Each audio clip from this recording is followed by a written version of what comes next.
we're more mature than we are. We've got some holes to fill. There's no doubt about it, and some great opportunities for some younger guys to step into place.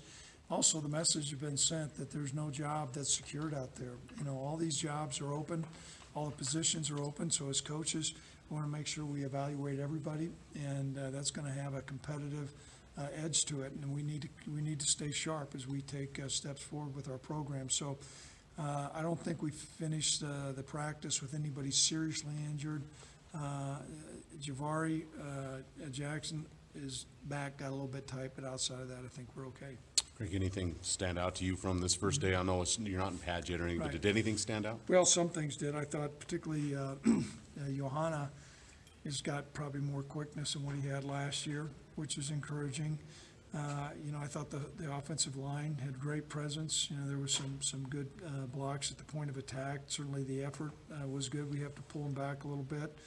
You know, still, I thought some running backs popped off with some nice runs, and I think we've got some good young athleticism at corner. Coach, with some guys switching over to fullback from defense, I know Jalen did that the year before. Is there something that translates kind of well about that defensive mindset to blocking as a fullback?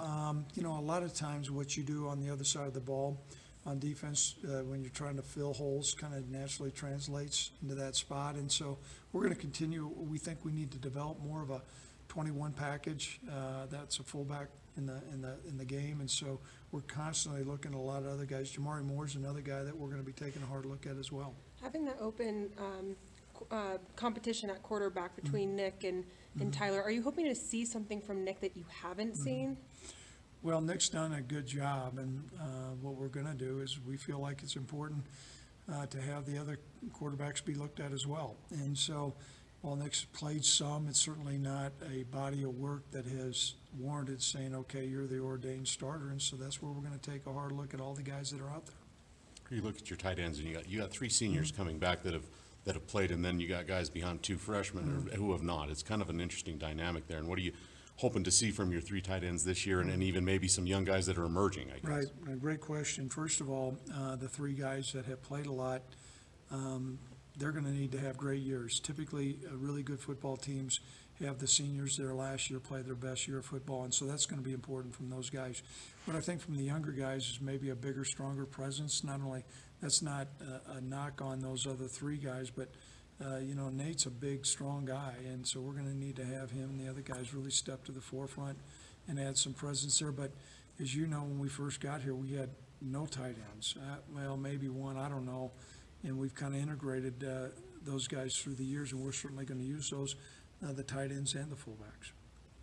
Coach, for some of the changes in coaching staff this year with Gordy and Coach Bath, just how do you see kind of those affecting the change? Well, you know, Gordy's had it. Gordy worked with our tailbacks before, so it's not a position that he has not coached. Coach Bath has worked with tight ends before. We felt like it was important to add it, you know, with a fifth coach to have a balanced staff, 5 on offense, 5 on defense. And so I thought it was pretty seamless today. And it's, you know, they've had a chance to meet with the players, and their skill set as coaches certainly is really good. Speaking of tailback, you've gone through a few guys, and they've all got experience. But what are you looking for to spring out of that position for guys in terms of stepping up? Some of it's going to come into play. You'll see some things in practice, but we have got to we've got to extend plays this year, and we have got to be able to have a guy get in a one-on-one situation and make a couple of people miss and show explosiveness to where we can take a 10-yard gain and turn it into a 60-yard gain. And some of that comes with experience, some of it comes with another year in the weight room, but we have got to become more explosive at the tailback position. We feel like we've got a good core group of guys there. Who's going to rise to the top and be the starter? We're not as concerned as far as that, as opposed to what couple guys really can bring a lot to the table. And that's going to be a competitive position as well. How does someone like Andrew Wingard get better? Because he seems like he's already on the line, and then he gets back in the secondary. Well, he certainly adds a lot, always coming in, stirring stuff up in meetings. You know what, he's put on some lean muscle mass. I think he's up to 210 pounds now, and he's a lot stronger, and that's going to help him. Certainly another year of experience. We're going to add some schemes during the course of the spring, but not drastically. But Andrew's a really competitive guy, and he wants to be the best player he can be, and that means each day going out, and there's little nuances within the position you know, he'll have the same position coach for 2 years in a row now, and that's certainly gonna help him as well.